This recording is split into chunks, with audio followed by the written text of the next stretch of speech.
Run it. I can't take no loss. I don't even know what it costs. I hit the ground, then it go off. Yeah, hit the ground, then it go off. Yeah, I can't take no loss. I don't even know what it costs. I hit the ground, then it go off. Yeah, hit the ground, then it go off. Yeah, run it. Ooh, I really feel it's my time. Think it's my year. Yeah, I really feel it's my time. Think it's my big dog walking big talk, young veteran, living legend. Bet I'm better than them. This is my ship. I'ma jack it like Letterman. Y'all better not let them in. They gon' rotate this, so I keep the pedaling. Started a chain. The cycle is heaven sent. This is from God, but I'm not your reverend. Not in the pulpit. I'm a pit bull in this element. Yeah, said you gon' pull up, then settle it. Yeah, I've been married to this hustle. This is my ring. Watch out, step in it. Yeah, and I ain't even my year. Yeah, I really feel it's my time. Think it's my. Yeah. Hello to all you fanatics and stat nerds. Welcome to the First Overall Podcast. Here are your hosts, Rob and Kev. Welcome to the First Overall Podcast, Episode 2. Today we are going to take a look at the AFC North and NFC North. We're going to break them down, and we are going to take a look at who you should be targeting from those divisions. There are a lot of good players within those divisions, and there's a lot of players that we should be not taking a look at all. So we'll definitely go through those. Kev, anything going on in your world today? Not really, just chilling, you know. Yep, trying to survive this heat. It is insane in Arizona right now. Oh my. 20 to 30% humidity and sitting at about 105, 106. It's like living in hell. Bro, every single time I step outside, I feel like I'm going to pass out. Oh yeah, it's terrible. I'm trying not to go outside. We go to places purposely to make sure that they have AC. We're not going anywhere else that we don't absolutely need to. Yeah, no wasted trips. Yeah, hell no. All right. So let's jump in. Let's take a look at some stuff that's going on around the league. We had some news come through today. Starting just really right at the top.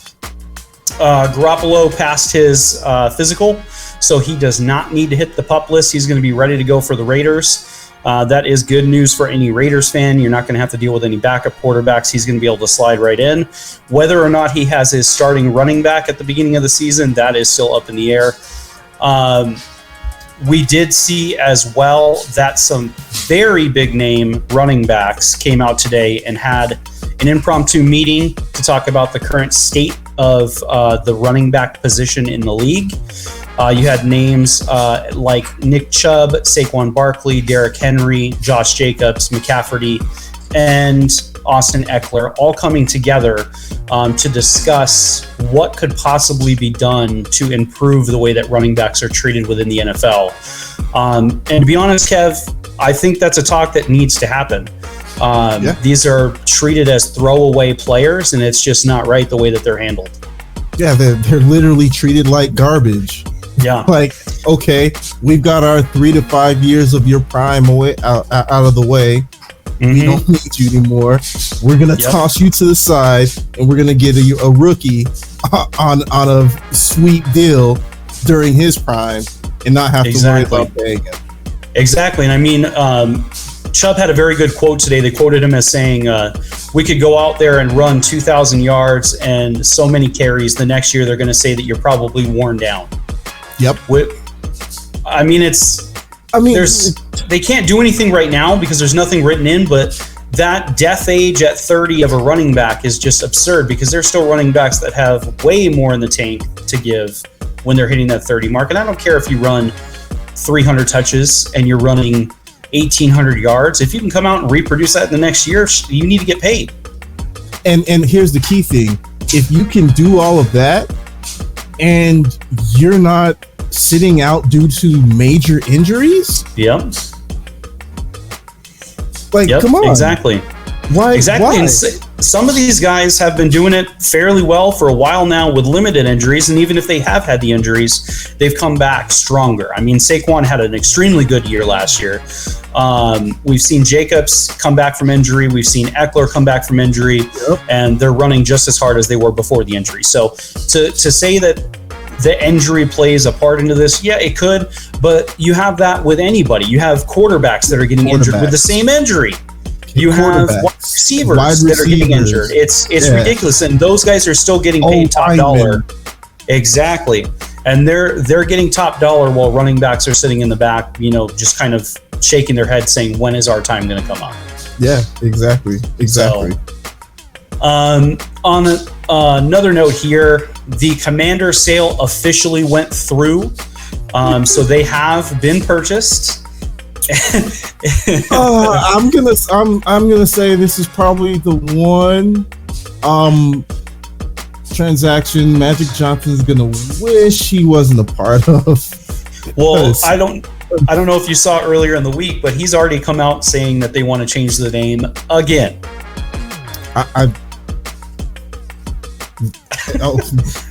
Okay. I know. And they've teased 5 possible names. You want to hear these names?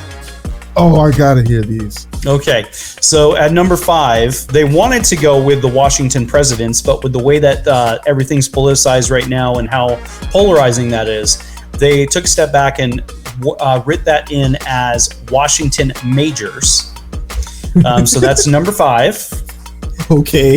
Number 4, I like the history behind this one, and I could actually get behind this one. They have the Washington Red Tails, naming it after the Tuskegee Airmen, which was a very big, very important portion of World War II. I can definitely get behind something with history like that. They have the Washington Red Hogs because of the fan base, of course. But who? I would not be running around saying my team's the Red Hogs. It's just not me, bro.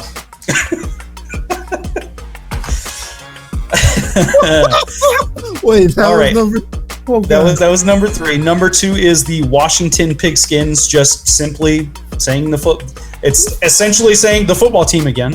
Yeah. Just in a different limelight. And then trying to be like a soccer team. Number 1 was the Washington DC Football Club. I'm not a fan of any of those 5 names. The only one that I could get behind of because of the history would be the Red Tails. That's it. Yeah. All of them are garbage, though. They're all terrible. I think they need some of this. It's just so awful. Like I'm sitting there thinking to myself, how could you pick any of these? Yeah. That's man. Nuts. Just leave it alone. All right, last thing that I wanted to touch on, Ravens made a signing. Looks like their running back, Dobbins, has to go on the PUP list. So to bolster their running backs, they have brought in Melvin Gordon on a 1-year, $3.1 million deal. Why they would I understand why they brought Melvin in, because he doesn't need a very large contract. They do have availability to still sign Hunt. Kareem Hunt is out there. Dalvin Cook is out there.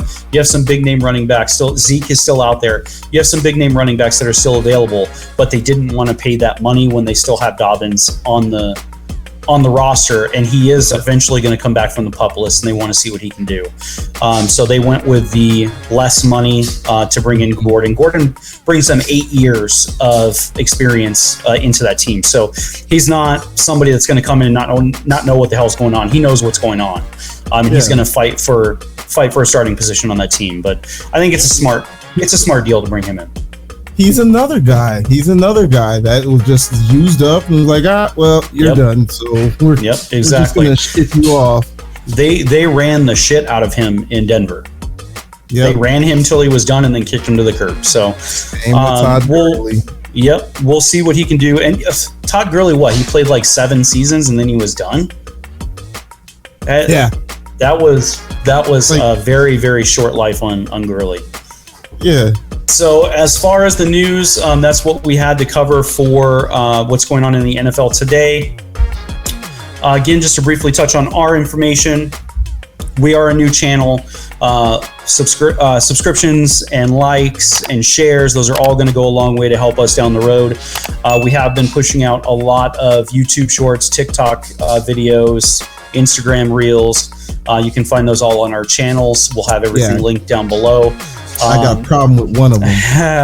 I bet you do. Cowboys fans are rising up in numbers against some of our content there. But We got to do it. We're trying to get a rise out of people. That's the only way to really get people involved. But it is spicy.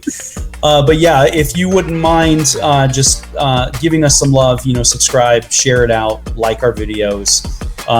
It goes a long way. Plus, we have our Discord. If you want to join the Discord, get into the conversations there, see if there's any availability in the leagues. We have all that information there as well. You can always ask us questions directly in the Discord as well. And we do have memberships coming. We'll have more information on that down the road. All right, Kev, are we ready to get into our show today? Let's get it.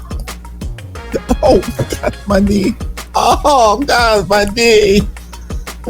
What are you, like 9,000 years old, bro? I got a drawer under my desk. Oh, damn. All right. So we are going to be touching on... We are going to be touching on the NFC North to start with here. So it is my personal division.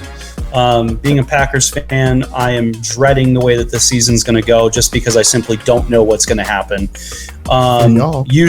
If this is the first time in probably 15 seasons that I really don't know how this is going to shape out. I was about to say, how old were you the last time the Packers were in this position? Like 3? I was in Pop Warner. Yeah, I was in Pop Warner when this was going on. So it's been a while. Looking at records from last season, Vikings took it all in our division. They won the division. They were 13-4. Lions beat us in the last game to drop us to third. So the Lions finished 9-8, finished in second position there in the North. We finished 8-9. And then the Bears completely fell apart and finished 3-14. So not very good numbers coming out of the North last season. Vikings pretty much ran away with it, which we kind of figured was going to happen. I didn't have a whole lot of love for what the Packers were doing, not bringing in any offensive talent. And then Lions had a lot of hype they didn't live up to. So we could see a lot happen in that division.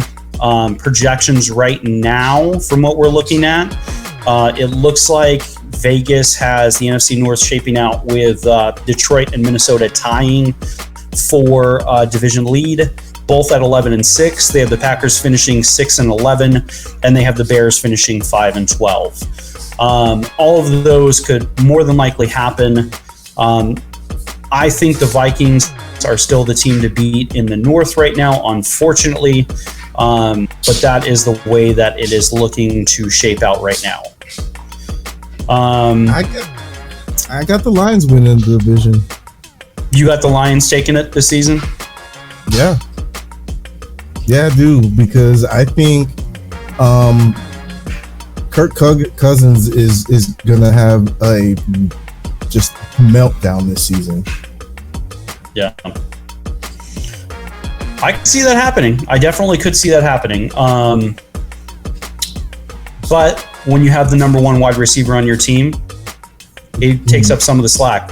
But the thing is, with them, they lost a very large part of their offense when they did not bring back Dalvin Cook. Now, speculation is they could still bring him back in.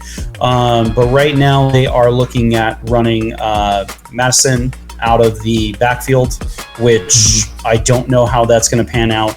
They've restructured their offensive line, which could definitely change some things in the long term. So we need to see exactly what's going to happen from that team this year. All right, taking a look at Adam Thielen too. Exactly, yeah, losing Thielen. They have some other receivers on the team, but everything right now is going to filter through Jefferson. That's their game plan. That's what they're going to do. And I really hope he doesn't get hurt with the amount of targets he's going to get on that team. Yep. Yeah. All right, so let's start off with the last place team, Chicago. The good thing Chicago has going its way this season is their strength of schedule. They are the ninth easiest schedule in 2023. Their hardest matchup is going to be coming from Kansas City in week 3. Past that, they're going to be all divisional games and mid-level talent through the rest of the year, which gives them an opportunity to really come back from that dreadful year that they had at 3-14. They did pull off a very major trade prior to draft day, bringing in DJ Moore from Carolina, giving up their number 1 pick. They got a lot of capital back from that. They did give up their number 1 pick. That went to Carolina. We know what Carolina did with that pick. They took a quarterback. Chicago ended up getting the number 9 pick, number 61 pick in this last draft. And they also got a 2024 first round pick and a 2025 second round pick, as well as DJ Moore. So you want to talk about getting a haul for your number 1 pick? That was a pretty good haul. Yeah, exactly. They brought in some very, very good capital to that team. Some of their key losses in free agency, they lost David Montgomery. So their running back position right now is a little bit up in the air. And they did lose one of their veteran linemen in Riley Reed. He went to another offensive line to help them out. So that is going to weaken their offensive line. They have added in some talent, but I still think offensive line is going to be a question that Chicago is going to have to deal with. As far as free agencies that they've brought in, they've added in Tremaine Edmonds to their linebacking core. They've brought in Robert Tonyan to be a tight end / blocking tight end to assist. And then the running back that they did bring in to take over for Montgomery is Deontay Foreman, who has been a decent running back both in Houston and Carolina. But I still don't see him as a number 1 running back. He's one of those flex that is usually behind another running back. He hasn't really led a team with any significance. And honestly, what are your thoughts on? Chicago don't know how to use a running back anymore. No, they don't. David Montgomery could have had better numbers than he did last year, but either the coach or the offensive coordinator had no idea how to use a running back of his caliber. No, I agree with that. I agree. They really didn't, and they haven't over the last couple of years. They had Kadeem Carey, didn't really do much with Kadeem Carey. They had David Montgomery, didn't really do much with David Montgomery. So really, it is remaining to be seen what they're going to be able to do in that running back position. And with the way that running backs are going right now, I don't think that they're going to really put a whole lot of money into it. So I think they're just going to kind of roll with how their offense is now. Free agency wise, I didn't see any gigantic moves. They really were kind of par for the course with what they usually do. They bolster up the defense a little bit, try to add some offensive linemen, but really don't really hit any big target players outside of DJ Moore that they brought in for trade capital. So let's take a look at the fantasy targets from Chicago. DJ Moore, of course, is going to be top of the list there. His stats from last year: 63 receptions, 888 receiving yards, 7 touchdowns. ESPN currently has him ranked 19th overall when you're looking at wide receiver talent for fantasy. I think he's still going to be in the teens when we're talking at the end of the season, simply just because of the team that he's on.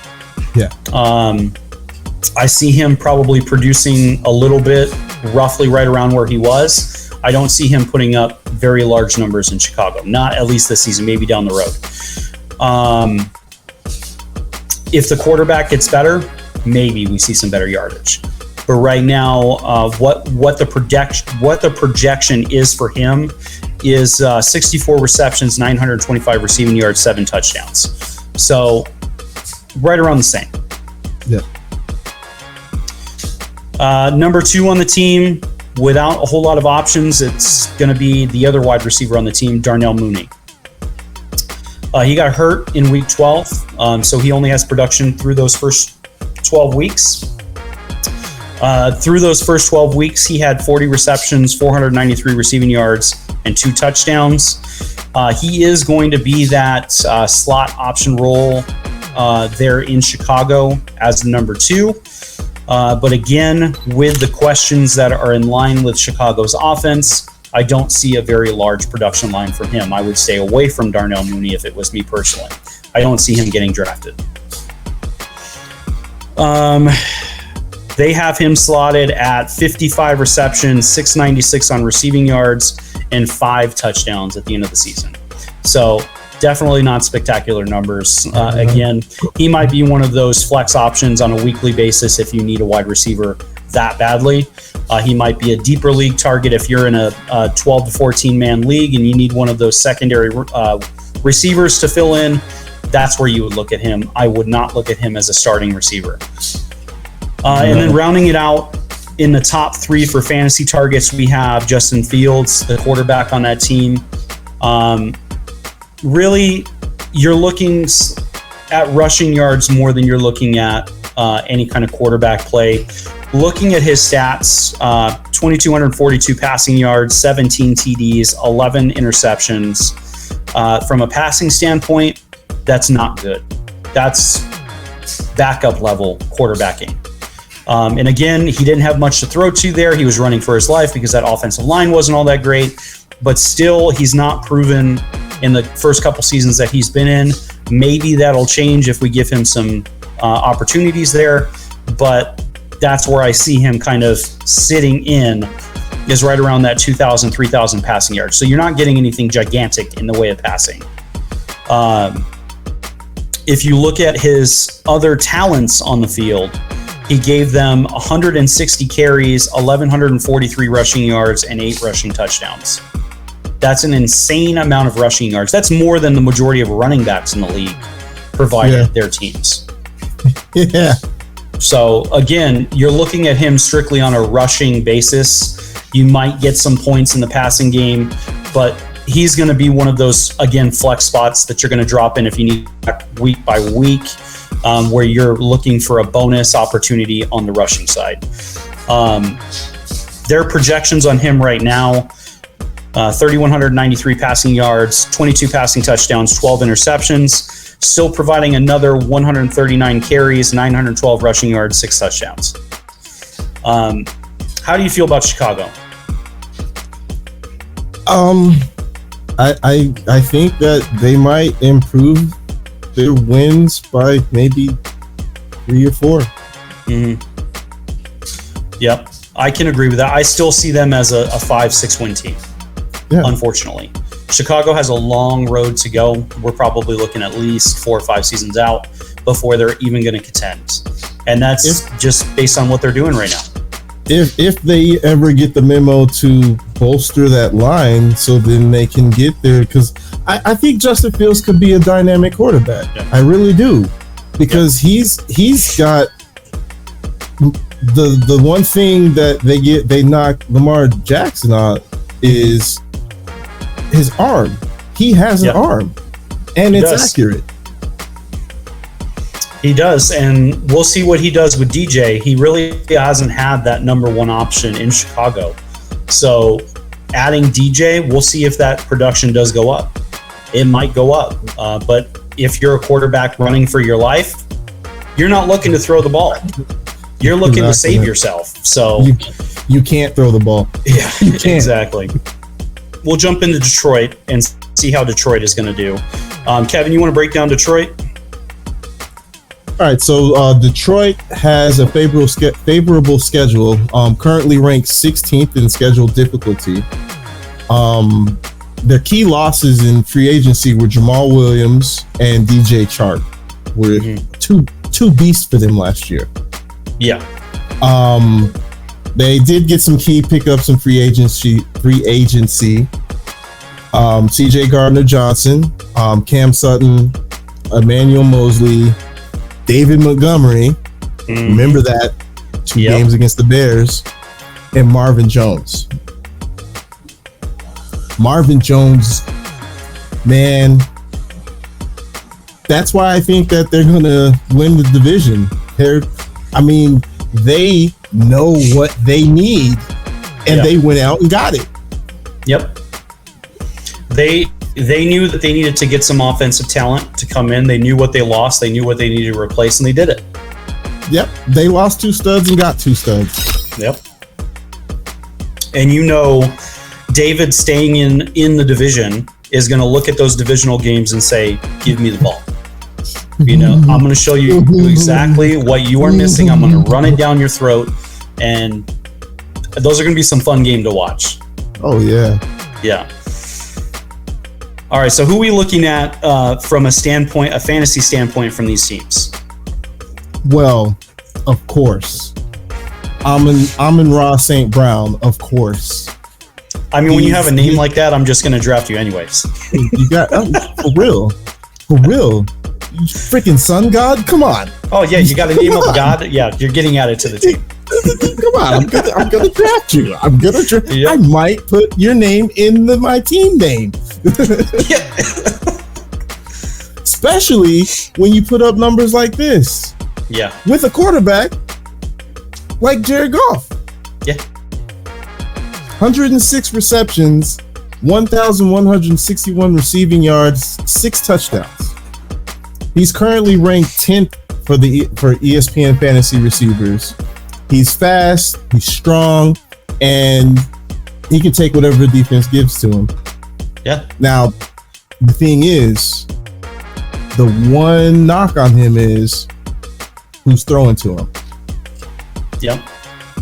If Jared Goff is the Jared Goff that started in St. Louis, oh dang, my bad. I'm sorry, LA. Yeah, LA. Wow. Showing my age, man. What are you doing, bro? I'm sorry, LA. Then yeah, he's gonna have stupid numbers. He might get close to Megatron's single season record. He could. He might. Definitely could. He might. If Jared Goff balls. Speaking of Jared Goff, he would be the second person targeted on that team. Even though he had his moments in games, he did put up some decent numbers. 3,522 passing yards, 29 touchdowns, 7 interceptions.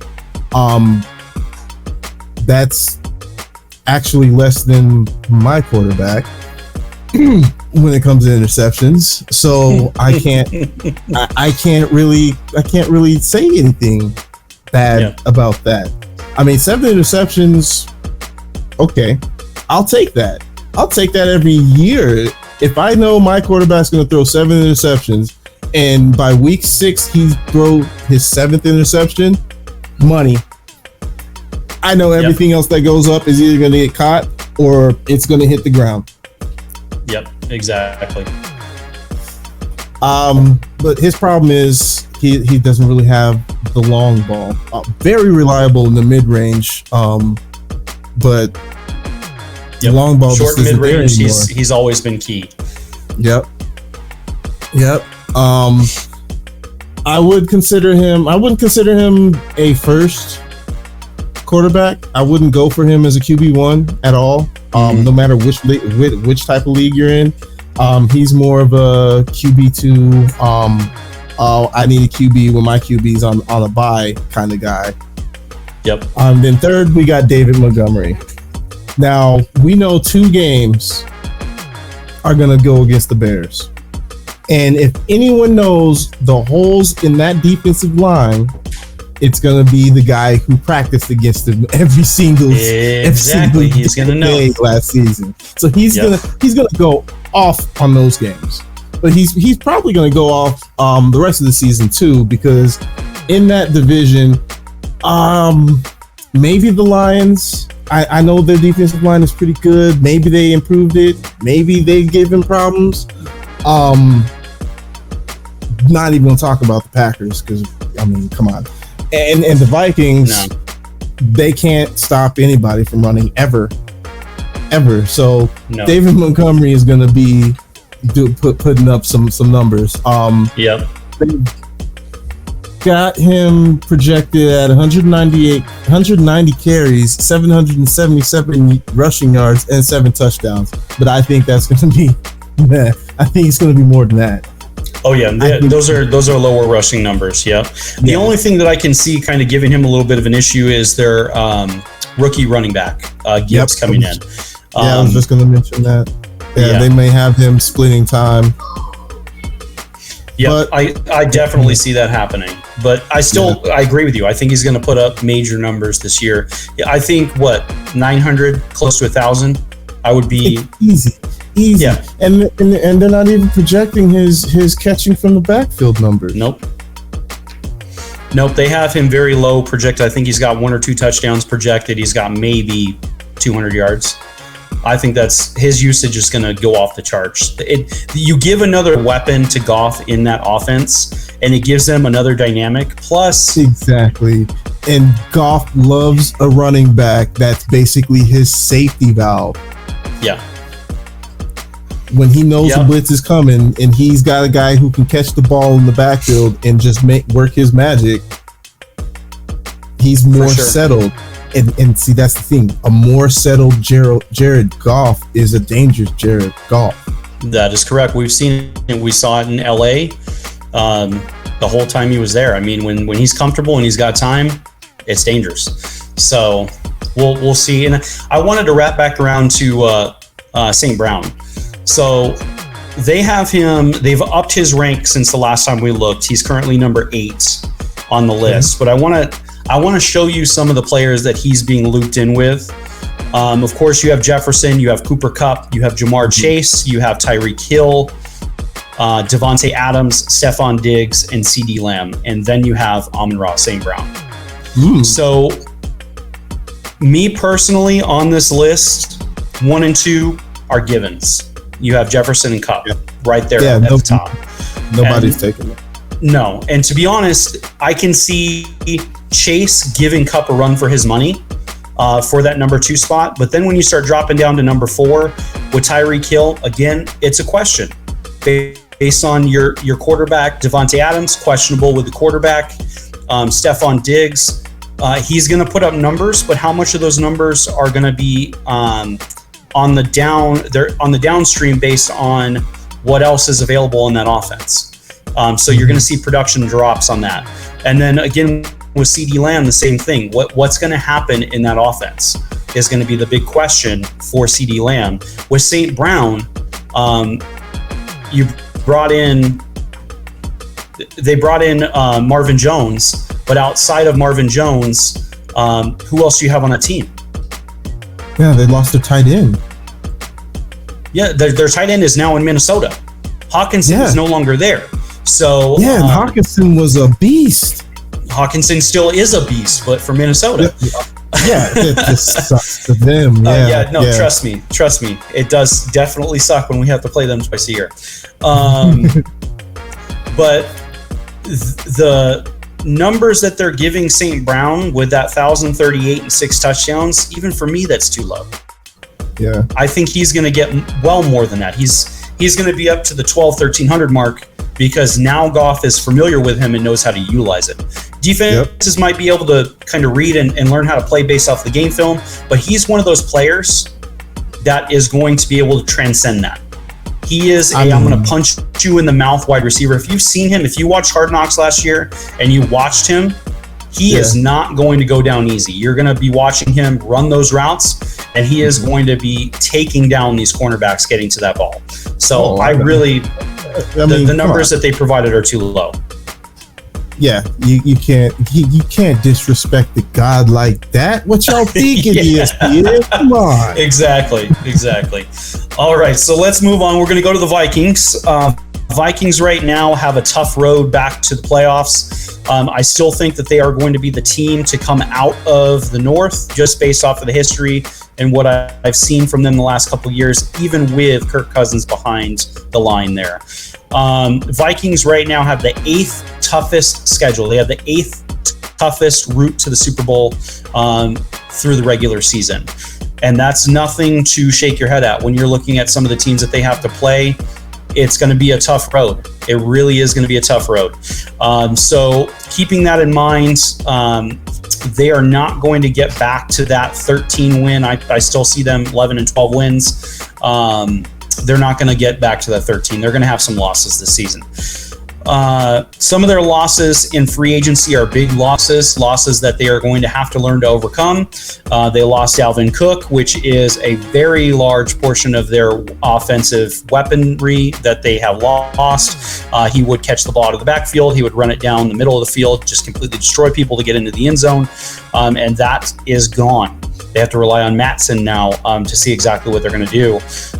Adam Thielen is no longer a weapon on that team. He is not taking heat away from Jefferson.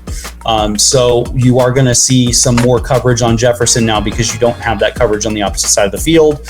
And then from their defense, they did lose a large portion of their defense when they lost Eric Kendricks, who was a captain on that team and had been with that team for a very long time. So that is another major loss on that team. They did bring in Byron Murphy at cornerback and Marcus Davenport from, I believe they brought him in from New Orleans to add into the linebacker core with Kendricks gone. But I still think with free agency moves, they are going to feel that hit when it comes to game time. They're going to feel that, the Kendricks ones, they're going to feel that in the locker room. Yep. And that's a very important spot. Yeah, it definitely is. And Davenport will come in and fill in some of that gap. He is one of those very, very good linebacking core players, but I still don't think he is that team captain as such that they had with Kendricks. So they're going to feel that on defense. Top fantasy targets that we're looking at right now, Justin Jefferson, of course, number one. He's arguably going to be the number one overall player at the end of the season. Right now, his 2022 regular season, we touched on this last week, 128 receptions, 1,809 receiving yards, and 8 touchdowns. All of those numbers are absurd. That is not going to be reproduced, but they are amazing numbers. If you had him last year, more than likely on your team, you went to the playoffs and went to your championship games. He is an amazing route runner and downfield talent, arguably the number one wide receiver in the league. They have him projected right now 115 receptions, 1,495 receiving yards, and 9 touchdowns. I think they're spot on with where they're going to have him. He is going to lose a little bit of that production just simply based on the fact that he's going to have targets on him more because of the lack of talent at wide receiver that they have now that they've lost Adam Thielen. Number 2 is going to possibly be the number 3 or 4 tight end targeted out of all tight ends, which is TJ Hawkinson. We just kind of talked about him. Last year, 2022 regular season, 86 receptions, 914 receiving yards, 6 touchdowns. One of the best in the league. He is a very, very big player, very tall player, has a very large wingspan, which plays into his game. You can essentially get him in the end zone and just throw the ball up to him and he's going to get it. Projection on him, 75 receptions, 846 receiving yards, 6 touchdowns. Again, I think that's spot on. He could get to that 900, 950, but I don't see him surpassing that. And then looking at the talent on the team, number 3 would be Mattson, that running back position. Last year, 74 carries, 283 rushing yards, 5 touchdowns. That was in a limited role that they had him playing in with some Dalvin Cook injuries and some benchings of Dalvin Cook. And being that they've cut ties with Dalvin Cook now and having him as a starter, of course, his numbers are going to go up. I just don't know how far they're going to go up. It's not going to be anywhere near Dalvin Cook numbers simply based on the amount of touches that Cook gave that team. Right now, they have him at 214 carries, 881 rushing yards, and 8 touchdowns. When I looked at receiving, they didn't have a whole lot in the way of receiving yards for him. I think it was roughly about 250, and maybe 2 touchdowns that he's going to add to that team. Again, when Dalvin Cook was on that team, number of touches, whether it be rushes, whether it be receiving yards, is what kept that team in the thick of things, and you're not going to get that with Mattson. No, he didn't show me in the time that he had last year. He didn't show me that he could match the production that Dalvin Cook was putting out. No, even when he was starting games, when they had him starting full games, he has that burst at the line, but the elusiveness and the quickness downfield, he just doesn't have it. He's going to be one of those, I'm going to punch you in the face at the line and possibly get in for some red zones. But that elusiveness and that talent outside the backfield, when you're getting that ball thrown to you in a screen, or you're taking a out pass up the field, I just don't see that coming to Matson. Yeah. All right, Kev, I will let you take the reins on my Packers. Be kind, but go ahead and break them down for me. I'll be gentle. And now we come down to the Green Bay Packers.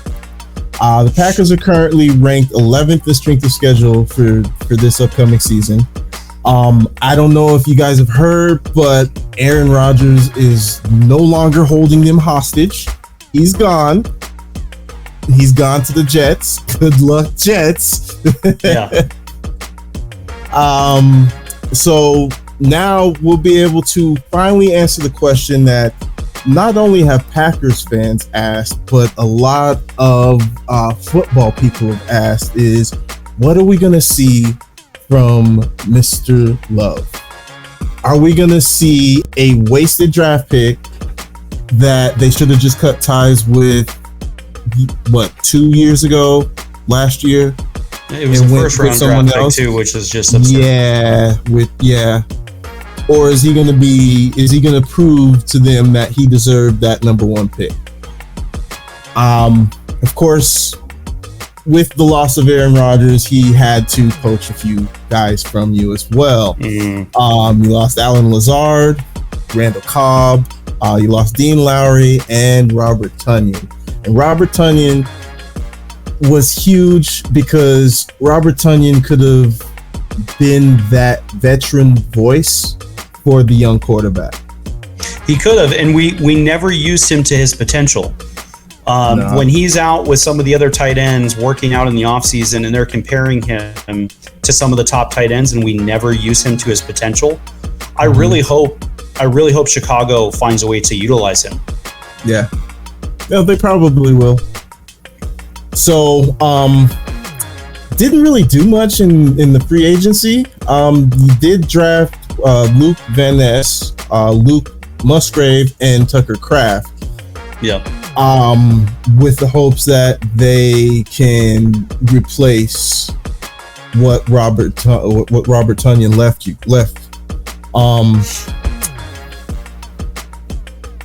Really, your fantasy targets are going to be Aaron Jones, of course. Aaron Jones is going to be Aaron Jones, regardless of who's giving him the ball. It doesn't matter. He's just a bad man in the bad colors. When he's on, he's on. But when he has those bad games, everybody is sitting there just saying, "What in the hell are you doing, Aaron Jones? What are you doing?" But when he's on, when he has those games, he definitely does. Spoken like a true fan.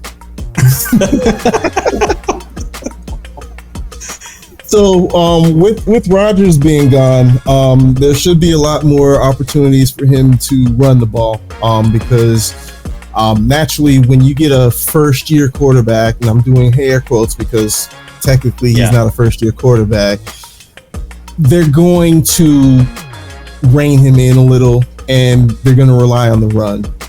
So with that, he's going to be looking at 195 carries, 962 rushing yards, and 4 touchdowns.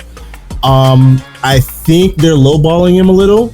Yeah. I think he's going to be a 1,000-yard rusher, and he's definitely going to have more than 4 touchdowns.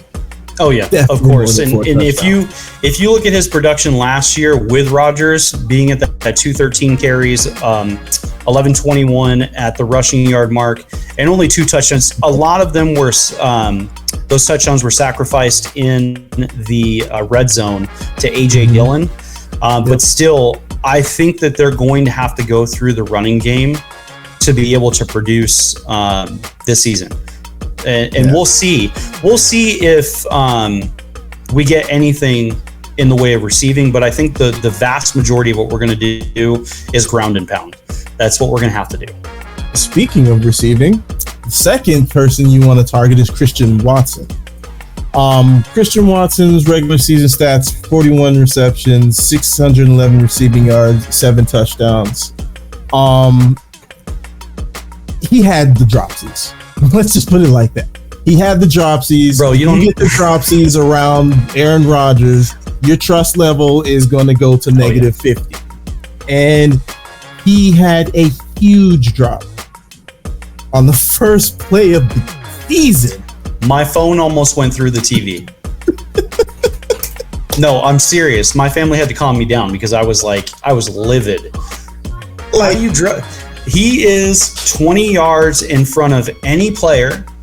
Downfield, Rodgers drops it right in the breadbasket. It's in his hands. And it just goes right through. It was a given touchdown. It would have been the best way to open up that season, but he dropped it. Yeah, he did. But it was not a catch. But towards... That's not funny. I'm trying not to laugh. Sorry, Cowboys fans. But hey, it comes right back to us. It was not a catch on Green Bay's side. But here's the thing. Towards the end of the season, he gained that trust, and he started showing not only the NFL, but more importantly, Packers Nation, that he's the guy that's going to be that next number one receiver for them. Yep. His projected stats are 67 receptions, 977 receiving yards, and 6 touchdowns. Depending on how Jordan Love does, that may be a little higher. Yeah, I think he's going to be Love's safety blanket. Love is going to be going to him a lot, specifically since we don't have Lazard anymore. A couple years ago, we lost Valdez-Scantling. We all see how he did on that championship team for Kansas City. Yeah, all he did was get a ring. And I was just watching replays of it. I'm like, why couldn't we retain him? It was ridiculous. Like, he's just diming touchdowns all day long. He's just catching them in the end zone, and it's... Bro, and I don't know. You guys first drafted him, you were high on him. I was the whole time. I was telling everybody.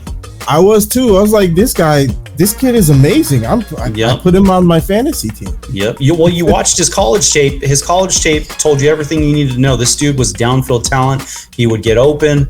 And if you had a good quarterback and you could place it to him, you were almost ensured a touchdown. And Aaron utilized him. It was one of his weapons. He utilized him a lot.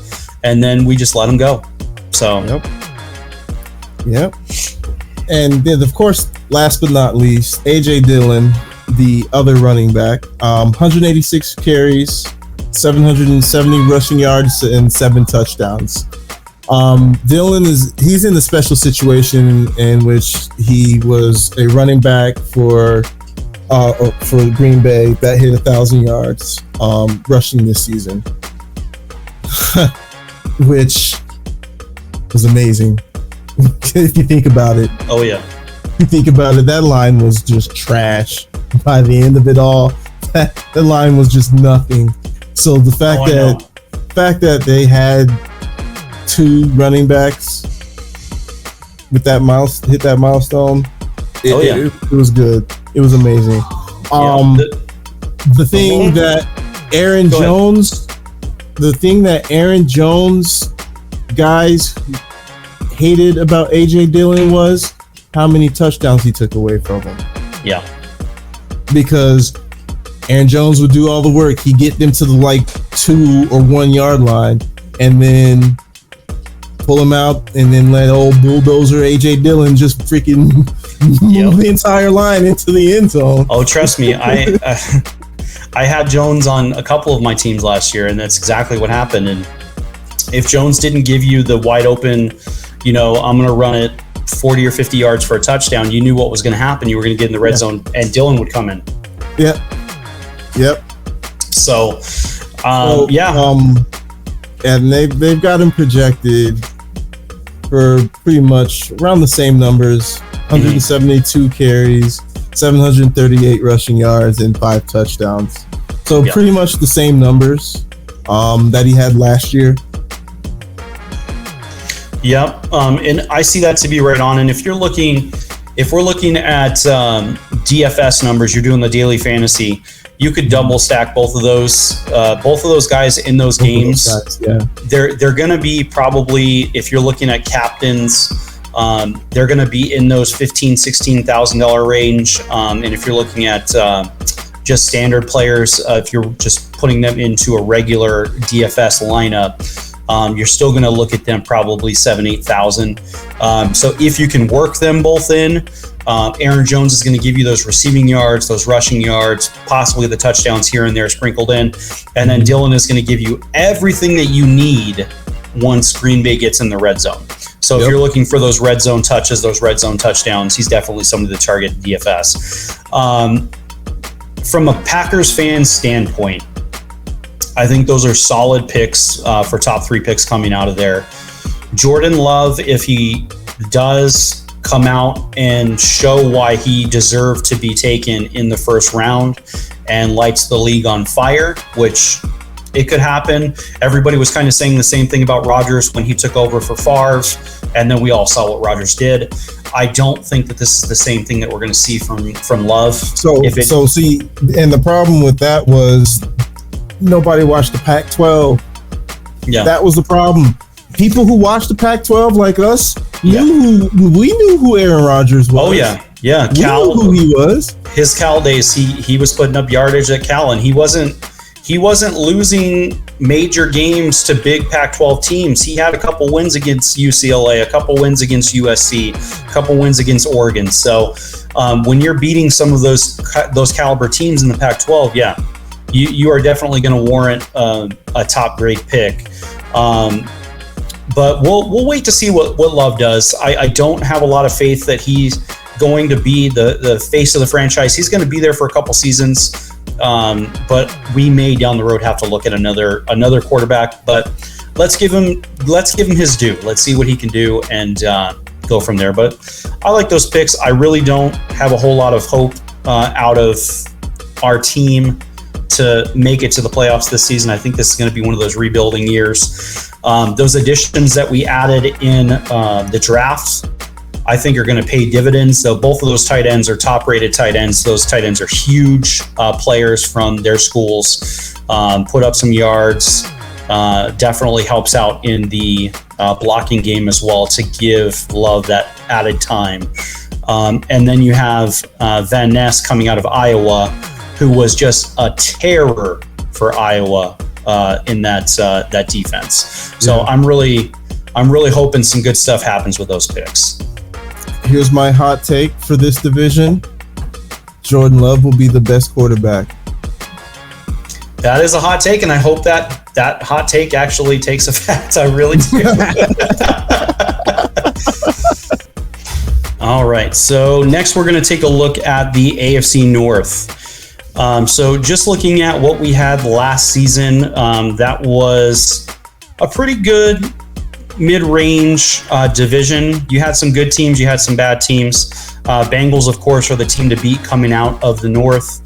They finished 12-4. You had the Ravens right behind them, 10-7. Steelers came out 9-8, and then you had the Browns, which was a big surprise to me. Didn't really live up to some of the hype that team had with the weapons that they have available to them. They finished at 7-10. So kind of taking a look here at what we're looking at for this season. Projections coming out of the AFC North. They have Bengals and Ravens right about the same, 11-6 for both. Browns are looking at about 10-7, and then the Steelers are rounding out that division at 9-8 in last place. I think the Bengals could possibly get to 13-14 wins. It is definitely attainable with what they have on that team.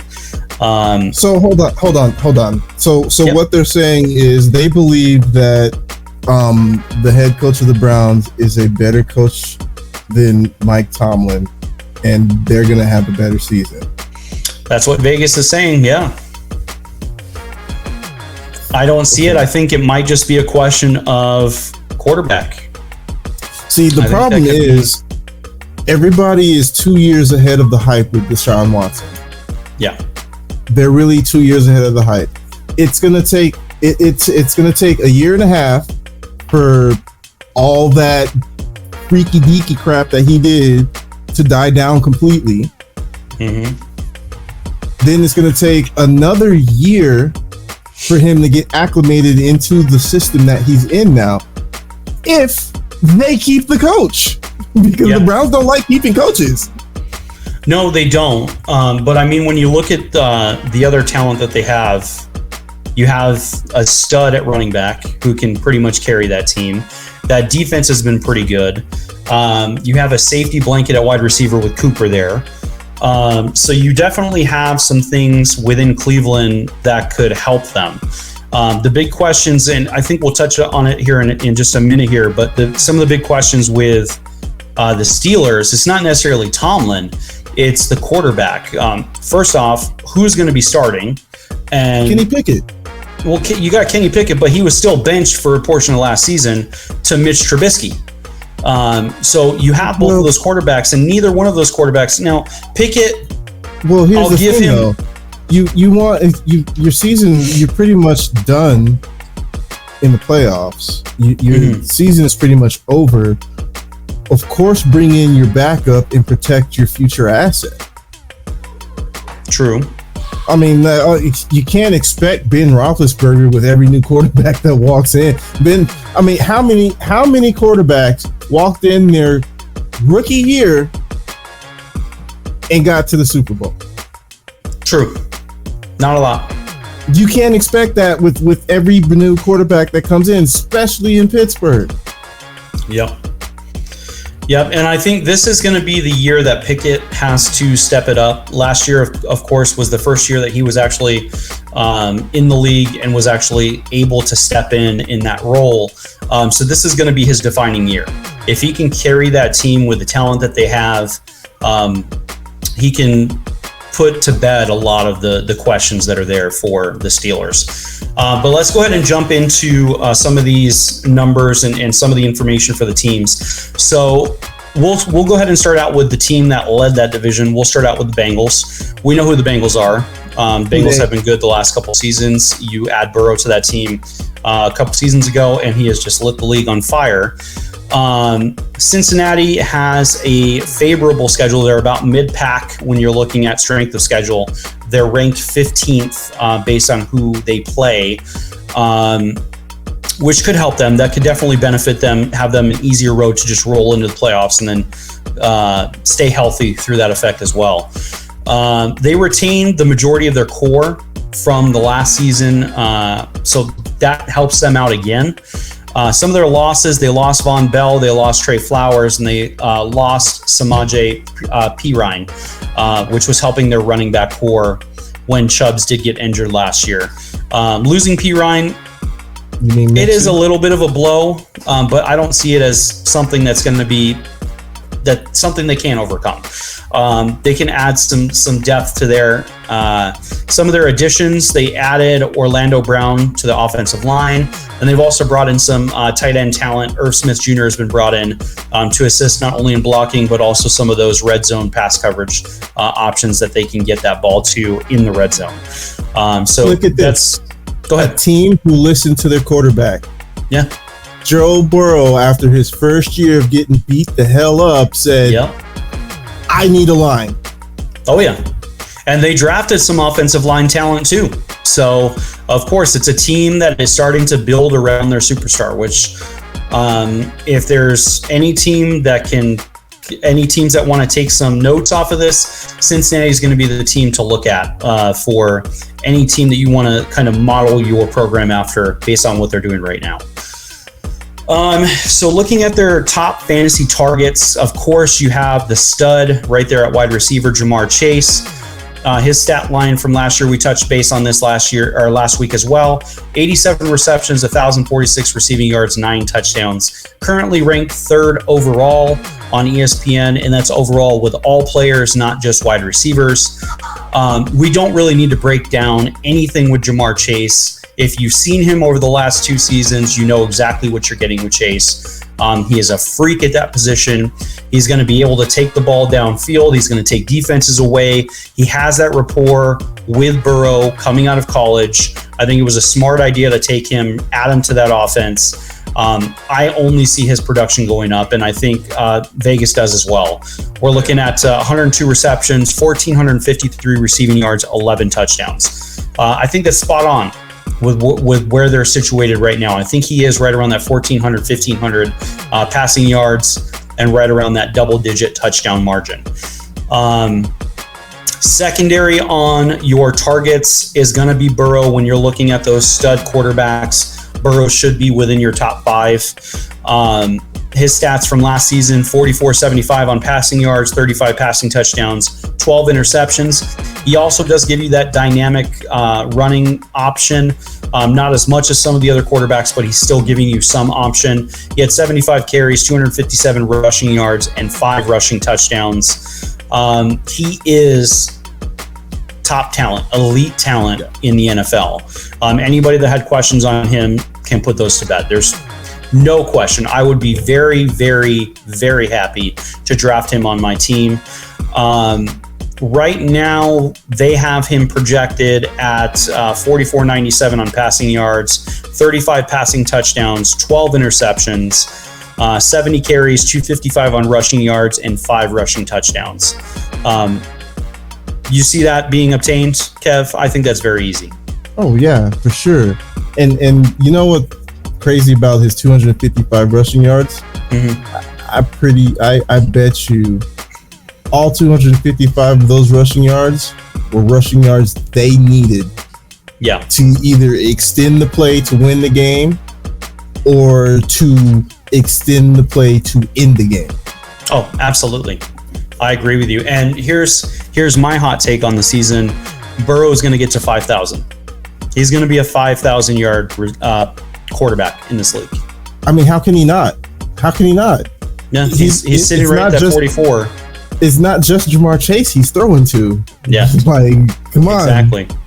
When you that bring whole back offense is stacked. When you bring them back, when you bring back Higgins and you have all that other talent around him, when you're Tyler talking Boyd, about signing in Mixon, the number 3 pick that we have for you, which I'm going to get to in just a minute. When you talk about signing back Mixon, I only see him. His ceiling is not even reached yet. We're going to keep going up on him. He is going to hit 5,000 this season. I really do think that he's going to be closer to that Pat Mahomes type quarterback, right around the 5,000, 40 touchdowns, about 10 to maybe 15 at the most interceptions, and he's going to give you those rushing touchdowns and rushing yardage. Yeah, so I think.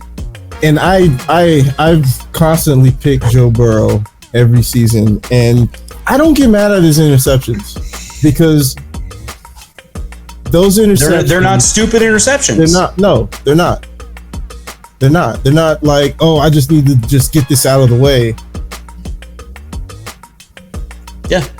Some of them aren't even his fault. If you look back at the tape, some of them are, he's putting them in the direction of the wide receiver. It's bouncing off the hands of the wide receiver. Yep. Wide receivers are double covered. It might not get to them. And it's just one of those one-off, it's going to deflect and then get intercepted. So it's not necessarily on him. You know what? It's not fair to the quarterback, and they shouldn't count those against the quarterback. They should count those against almost like MLB. It should be an error. Yeah. It should be an error on the receiver. Yep, it should be. I agree with you, but unfortunately, until they get that fixed, it's going to go. They keep track of drops. Yeah, drops. They do. That lead in interceptions. Just start tracking that. Yep, they can definitely track that, and that is something that I think the league is looking at. It has been brought up to them before, so we'll see what they do. So number 3, Dak wouldn't have had 11. Oh my gosh. Oh, Cowboys fans, I'm so sorry. All right, let's move on to number 3. So we have Joe Mixon coming out of that team. Again, like we said, that's an elite talent for that team. They're trying to retain him. Last I heard, they were in the finishing talks of re-signing him. We're just waiting on that contract to come out so we can talk about that.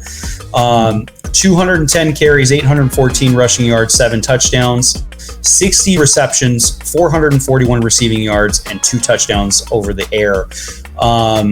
So those are big boy stats. Those are some pretty big rushing stats and receiving stats coming from a running back. And when you pair him with whatever talent is left on that staff, you're looking at big things for that team. So he is one of the best dual threat running backs in the league over his last couple seasons. His numbers they're going to be a little bit lower just because of the talent on the team. And that's natural.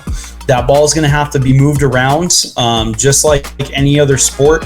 If you have other superstars on the team, numbers are going to go down, but it's not always about the numbers. It's about how you produce and what you do to help your team. He finds a way to help his team more often than not, whether that's going to be on the ground or through the air. He's going to give you that chance for those double bonuses. He's done it multiple times. I don't see anything different coming into 2023. He's looking at the 201 on carries, 825 rushing yards, 7 rushing touchdowns, 50 receptions, 352 receiving yards, and 3 touchdowns. I think those numbers are personally low. I think he is going to come in a little bit more closer to the 900 rushing yards, maybe 8 touchdowns, and he's going to probably get more receiving opportunities than they're giving him warrant for. Yeah, I think 1,500. You're going 1,500 for that? Okay, I could see it. I could definitely see it. I think total yardage, he's going to be closer to the 1,700 margin than he was last season. He's going to be right around that 1,700 yard margin. Yeah, he's going to hit 1,000 yards rushing and 500 yards receiving. Yep. This year. Yeah. Yep. Definitely going to do it. All right, so let's jump over to the Ravens, who is a team that we kind of alluded to last week when we were talking about a team to watch. Go ahead and start breaking them down, Kevin. Ravens currently have the 8th easiest schedule this upcoming season. Key loss for them was Calais Campbell. Calais Campbell is just a dude. He's just a dude, and not just a dude. He is a great dude. Was the dude on that defense. He was the dude there. He was the dude in Arizona. Yep. And it's just a great guy.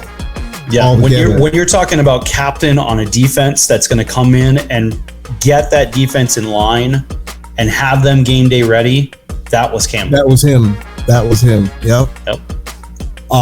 Huge pickup though. They did get OBJ, and they got Nelson Aguilar. I'm pretty sure the Eagles fans are happy that they don't have to deal with him anymore. Yeah, but you know what? Hey, I think that's going to be a good fit on that team for him. Most definitely. Because of the fact that you have a mobile quarterback and you have a speedster like Nelson on that team, that opens up the rushing opportunity for that wide receiver. You have the end-around potential. You have just the lineup in the backfield potential. And then you have the short yardage pickups. You have those slants. You have all those stop and goes that he could possibly see some yardage. I think he's going to flourish in Baltimore. Oh, yeah, both of them. Both of them. OBJ is going to get back to that superstardom that he's been seeking, because he didn't really reach it in LA. Yeah. Almost, but he didn't. Yeah, exactly. Yeah. And of course you got your fantasy targets. Number 1, of course, is going to be Lamar Jackson. We did allude to his stats last year, but we'll just run them through again. 2,242 passing yards, 17 passing touchdowns, 7 interceptions, 112 carries, 764 rushing yards, and 3 touchdowns. No question, he's an elite talent when he's healthy. Yeah, that's the key thing. When he's healthy. With the addition of OBJ and Nelson Aguilar, he's got what people would say is a legit receiving core now. Yeah. He's got two weapons that he can throw to that are legit receivers. Yep, and then he's got that big talent that he has coming off the line too at Andrews. Of course, Mr. Reliable, Mark Andrews. So they've got Lamar projected at 3,270 passing yards, 25 passing touchdowns, 11 interceptions, which is more than he had last year. 145 carries, 933 rushing yards, and 5 rushing touchdowns. So they're saying he's going to flirt with a 3,000 yard passing season and a 1,000 yard rushing season. Yeah. Which it's not I can see it happening. It's going to happen. If he stays healthy and stays on the field, that is going to happen. That is going to happen. Going to happen. There's no question about that at all. Oh, yeah. Yep. Number 2 is going to be J.K. Dobbins. He's going to be the main running back for them this year. As long as he stays healthy, they won't have to really rely on a running back on committee. In the game that he played last year, 92 carries, 520 rushing yards, 2 touchdowns. And he was injured for more than half of the season. He was out for a big deal of time. Exactly. He went out like early in the season. It wasn't even mid-season yet. Yep. So because of that, he wasn't really ranked high in the available fantasy running backs. But if he can stay healthy, he can be one of the top 4 or 5 running backs this season. Yep. Hands down, because I mean, you're gonna have those guys on the outside, OBJ and Aguilar, opening that up so that they can't stack the box. Defenses can't stack the box anymore. Exactly, and he's a big running back. He is a lot to deal with when he's running downhill. So yeah, he's a cannonball. Yeah. So what the projections are for him are 207 carries, 1,000 rushing yards, and 8 touchdowns, and that's easy.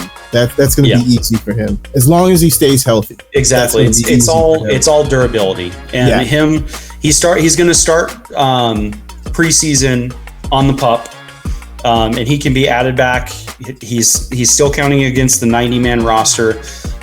So at any time, if the team feels that he's healthy enough, he can be added back. So I think those are easily obtainable numbers. I think he's going to hit them as long as he can stay on the field. So exactly. And then number 3, we've got Mr. Reliable, Mark Andrews, and this guy has been reliable since he's been in the league. He's always been consistent. Hardly ever misses games to injuries, if he's ever missed any games. I think I can think of maybe one game where he was out. Yeah. And I think they were just sitting him for rest. I don't think he was really hurt. But his last year's stats were 73 receptions, 847 receiving yards, and 5 touchdowns. For a tight end, those are solid numbers. Yeah, the only one that had more than he did was Kelsey. Of course. So, I mean, they call Chris Paul the point god. Travis Kelce is the tight end god. Yeah. Yeah, and you can only imagine if Mahomes was on Baltimore, how many points and how much fantasy value Andrews would gather on that team. His numbers would be through the roof. He would be getting Kelsey-like numbers every season if Mahomes was there. Yeah. Oh, for sure. For sure. So, I mean, he's currently rated as the second highest tight end in the NFL, which is no surprise. His production did drop off a little last season because of Jackson being out and not having the relationship with the backup like he did with Lamar. But this season, they've got him projected to get 71 receptions, 841 receiving yards, and 7 TDs. So, I mean, I wanted to save my hot take for after we did all the teams, but my hot take is all 3 receivers are going to be over 1,000 yards. Yeah, it definitely could be. And just taking a look, I know he's not on the list, but just looking at the projections for Beckham Jr., they have him at 52 receptions, 676 yards, and 4 touchdowns. For me, that's way too low. I know he's coming off of that ACL tear. I know he took the entire season off last season to get healthy. But still, I think those numbers are too low. I think he is going to be closer to that 1,000 mark at the end, when everything's all said and done. So having him that low is just ridiculous. I don't think they understand how much Lamar Jackson and them boys is just going to ball out this season. Yep. Like, I don't think they understand that. No. Lamar Jackson got his money, so he ain't got to worry about that no more. Yep. He's got the talent he's been asking for, so he ain't got to worry about that no more. All he's got to be focused on right now is getting their game tight. And what do you think he's going to do? Get their game tight. Oh, yeah. Yeah, and when you looked at the teams that OBJ had the availability to go to, he could have gone and played with Aaron. He could have gone, there was speculation he was going to go to Dallas. So you have all of these teams that he could have gone to, and he chose Baltimore. And there was a reason he chose Baltimore. He knew that they were situated in a way that he could produce and they had value for him. So, yeah, I could definitely see that. And it'd be easier to go to Baltimore than have to try to fight with CeeDee Lamb for the number 1 spot. Yeah, true. That is definitely true. And to be honest, they could definitely compete very hard with Cincinnati for who's going to win that division. I still think Cincinnati is going to come out, but I think it's going to be a lot closer than what people are thinking. All right, let's jump over to the Steelers. Steelers right now currently have the 12th ranked schedule, just based off strength of schedule, which is going to give them opportunity to produce a little bit more than they did last season. 2 biggest losses for them were going to be Cameron Sutton at cornerback and Devin Bush at linebacker. 2 huge losses on defense. Both of those players. Huge loss. Oh yeah. Both of those players were anchor points on that defense. They did bring in Patrick Peterson to give them some veteran presence at that cornerback position. He is at the end of his career, which I don't know. He still gives you that opportunity at cornerback, but he is nowhere near his talent level that he was with Arizona.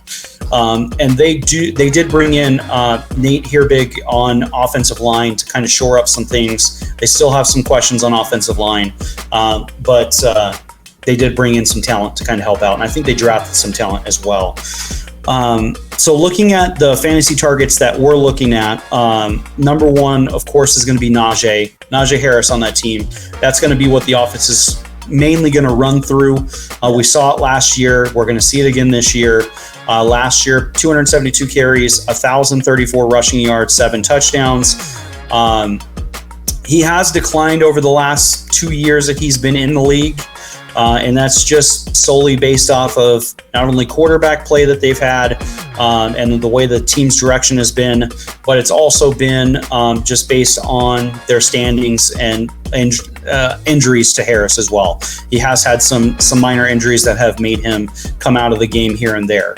But he has been consistent in the fact that he has provided 10 total touchdowns in both of the seasons that he has been in the league. He is projected right now, 2023 for his projections is 242 carries, 964 rushing yards, and 6 touchdowns. I think he's going to surpass 1,000 on that team, and he might be closer to 8 touchdowns than he is to 6. I think, again, he is the heartbeat of that offense, especially until they get the questions answered with their quarterback. Is Pickett going to be the guy? So we'll see what Najee does. I do think he's going to do more than what the projection says. So we'll definitely see. Secondary on the list for us is going to be Deontay Johnson. He was the number 1 option for the majority of the season. Unfortunately, he was the only player in NFL history to have 0 touchdowns while recording 85 plus receptions in a season. Yeah, I know. I know. I had him on my team. I did too. I definitely did too. And, you're getting all the yards, but not being targeted in the red zone. So his last year's stats, 86 receptions, 882 receiving yards, and then the goose egg on touchdowns. I don't foresee that happening again. He should see similar numbers. He might actually see an increase as well. Right now, they have him slotted at 78 receptions, 961 receiving yards, and 4 touchdowns. Again, he is the number 1 on that team. I see him leading that team in receiving yards and touchdowns, and I think Pickett will get comfortable with him surmounting his number 1 spot on that team. Number 3 is going to be another wide receiver. We had George Pickens.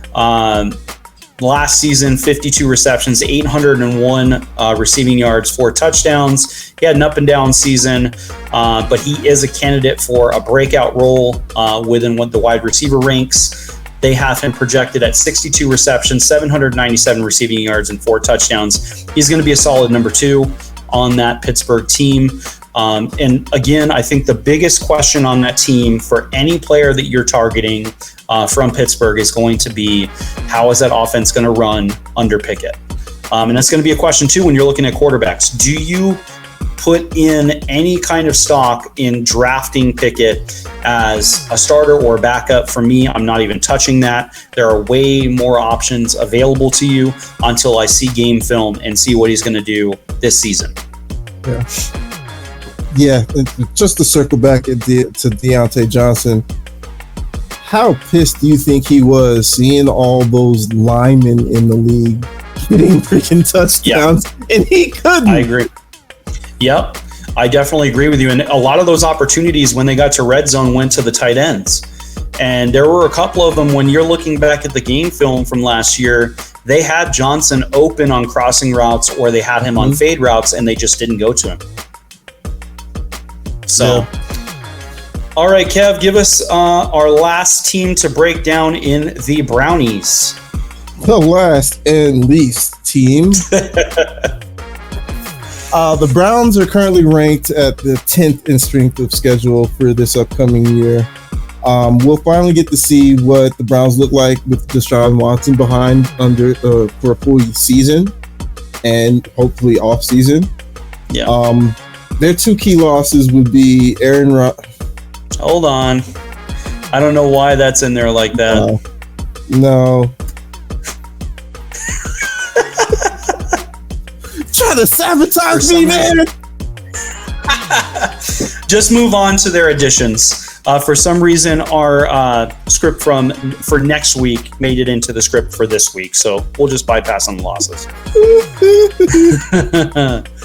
All right, so they did pick up a few additions in free agency with Marquise Goodwin and Elijah Moore and Dalvin Tomlinson. So their top fantasy picks, of course, is going to definitely be Nick Chubb because, Nick Chubb's a beast. How Nick Chubb goes, that's how the Browns go, basically, and that's even how it was when they had old Baker Mayfield there. His stats for last year were 302 carries, 1,525 rushing yards, and 12 touchdowns. Chubb is definitely a number 1 option on the Browns offense. He's definitely going to be a high target in fantasy football, no matter what type of league you're using. He's just that old school running back, just violent collisions with whoever tries to take him down. And of course, once he's clear, he's gone. Once he can see the end zone, he's getting to the end zone. There's nothing that's going to stop him. This year's projections are 261 carries, 1,234 rushing yards, and 9 touchdowns. This is another guy who could possibly hit 1,500 rushing yards. Yeah, I think he's very easily going to hit 1,500. He's been close the last couple of seasons, and he hit it last season. So yeah, so it's wouldn't be a surprise. Mm-hmm. I don't understand why they're like undervaluing the running backs this season for some reason. Like every running back we run across, they're just like, nah. Yeah. League wide, they're doing it, and it's terrible. Yeah. Speaking of terrible, second guy, Amari Cooper. I'm only saying he's terrible because of, Yeah, I know. Yeah. So his season stats from last year were 78 receptions, 1,160 receiving yards, 9 touchdowns. Cooper can be one of the top 5 receivers in the league if he's healthy, and if he's mentally checked in with what the direction the team wants to go. True. As long as those two things happen, he could be one of the top 5 receivers this season. Oh yeah, and when you have him for a full season with an elite talent at quarterback, yeah, good things can happen. Exactly. They're projecting him to get 71 receptions, 967 receiving yards, and 7 touchdowns. That again is lowballing. Because like you said, a full year with a elite level quarterback is a lot different than 2 years with, oh God, I don't want to say it, but 2 years with a team that knew what they wanted to do with you, then didn't know what they wanted to do with you. Yep. And my hot take with him is he's going to get 1,300 receiving yards. Okay. Okay. Man, I don't want to admit to that, but okay. Yeah. They have him at 967. I can easily see him being around that 1,300 mark. He's easily going to go over 1,000 if he's healthy. If he's healthy, he's easily going over 1,000. No question about it. Yep. And another key portion of him hitting that mark easily is the number 3 guy, Deshaun Watson. Last year, he threw for 1,102 passing yards, 7 passing TDs, and 5 interceptions. He only played 6 games after his 10-game suspension, so of course that's going to explain the low numbers. In the 6 games that he played, it was a big hit or miss. You could see flashes of what he used to be, but you also saw what I could only describe as a first-year quarterback making first-year quarterback mistakes. Well, yeah, I mean, he sat out an entire season, then missed another 10 games. So, I mean, when you're behind almost 30 games, you're going to see a decline. So that's what, 2 years? Yeah, that's 2 seasons right there. Yeah. So this year, I'm going to expect him to be more in stride. I don't expect him to be the Deshaun Watson that was lighting it up in Houston first couple of games of the season. If he does, that's cool. That would give the Brown fans the false hope they always get every season, which I laugh at, to be honest. But I don't really expect him to hit his stride till probably week 7, week 8. And then after that, then we'll start seeing the Deshaun Watson we saw in Houston before all the problems came to light. ESPN's got him projected as 3,763 passing yards, 26 passing TDs, 11 interceptions, 99 carries, 485 rushing yards, and 4 rushing touchdowns.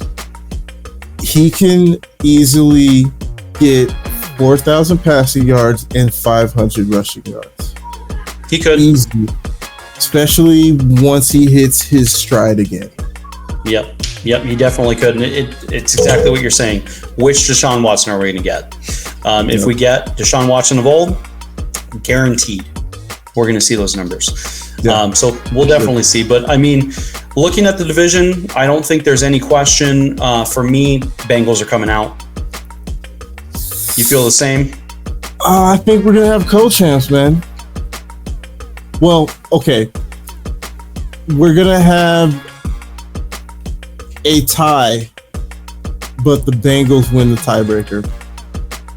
Yeah, definitely. All right, so that was our breakdown of division play and within those divisions, who we were going to target top for the North. So what we're going to do next week in episode 3, we're going to look at AFC and NFC East. I know that's a sore subject for Kevin. We'll take a look and see what his thoughts are. But there are some questions and some definite highlights that we're going to go over with both of those. We're also weeks away from the Hall of Fame game, which is the start of our NFL seasons. So that is on the 3rd of August at 5 p.m. Mountain Standard Time. That is the Jets and the Browns. So we're going to get to see two teams that we've been talking about go face to face. And we'll see exactly what those teams, I mean, it's a Hall of Fame game. You're not going to see a lot from the starters, but we're going to see a little bit. Maybe one series each. But you know what? For anybody that watches football, any football fan, football is football. So I will take the Hall of Fame game any day of the week over no football at all. But yeah, we will... Next week, we'll break down AFC, NFC East on episode 3. We'll also take a look at anything coming out of the training camps, any other news or anything. And then we also have some TV that's going to be coming up that's going to be NFL related. We have Hard Knocks coming up featuring the Jets, which sore subject for me because of their quarterback, but we'll definitely see how that goes. And then Kev, you were talking about some good fun TV that's going to be coming on too. Oh, the series on Netflix, Quarterbacks. It's in conjunction with the NFL and Peyton Manning's production company. It's a docuseries about 3 quarterbacks. This season, they're doing Patrick Mahomes, Kirk Cousins, and Marcus Mariota. And I know you guys are asking, what do you mean Marcus Mariota? Who's he playing for? It's from last season. So they're following him around and doing a docuseries about those 3 quarterbacks and how it is being a quarterback in the NFL, the ups and downs, game by game and things like that. It's actually a pretty interesting watch, but it definitely sounds it. Yeah, it sounds it. I might take a couple looks at that too, trying to see exactly what they go through. But yeah, those are some things that we're going to talk about. As always, we're going to have all of our social feeds listed down below. We have some good content that's coming out in short form. Some people like it, some people don't. Yeah. But at the end of the day, all of it is funny. If you're a football fan, you're going to find it funny. You're going to find some of it very insightful. A lot of the stuff that we talk about in these episodes is kind of broken down in those short form videos as well. So if you don't want to watch the full live streams or the full recaps, you can catch a lot of what we're talking about in those shorts. You're not going to catch everything. We do suggest, if you want a lot of the information, to come and join our live stream or listen to our playback or listen to the podcast. But you will find some stuff. So again, we'll have all of that listed down below in the description. You can join our Discord. We're going to have some good fantasy information there. You can ask us questions directly. You're going to have a community base that you can talk to as well. And then if you're looking for a league, or if you're a league looking for players, you'll have the opportunity to post there and see if you can pick up some people. We're also going to have some information down the road for membership. If you want to become a member, you'll get specific information from us that will only go to members, member-only videos, member-only picks of the week, different things like that. And then we will also have some listener leagues that we're going to be doing with some of our daily fantasy sports like DraftKings, FanDuel, all that stuff, where you can be able to get in for a low amount, like $10, $10. And it'll be about 100 to 200 people that will be able to get in on a weekly basis. Top, I think, would win anywhere from 140 to 150. So that's a pretty good chunk of change. You don't have to worry about drafting a team that you have to watch for the entire season. These are weekly leagues. So if you just want to come in for 1 week, jump in, pick a team, see how you do, and then that's it. You can do that, or you can continue to do it. But so it's on a weekly basis. Yeah, it's easy too. Like it's you said, easy. You don't have to worry about setting the lineup every week. But there's a lot of strategy that goes into it. You have to go more off of that week's line of games, those matchups, rather than what that player is going to do over a season margin. So you're going to look at a lot more of, okay, this player is they're matched up against a very bad defense, so I'll throw them into my receiving core and let's see what they do. So it's a lot more like that, but we'll have a lot more of that information in the Discord, so feel free. We'll have the Discord link in the description as well. And as always, if you like the content, subscribe, like, share it out. Hit the notification bell. We'll keep you notified if new video information comes out. But outside of that, we appreciate you joining us. Kev, you got any last remarks you want to throw out there? Thank you. That's all I got to say. All right. Well, thank you very much for joining us for episode 2. We look forward to being on for episode 3. We hope you have a good one. Thank you. Good night.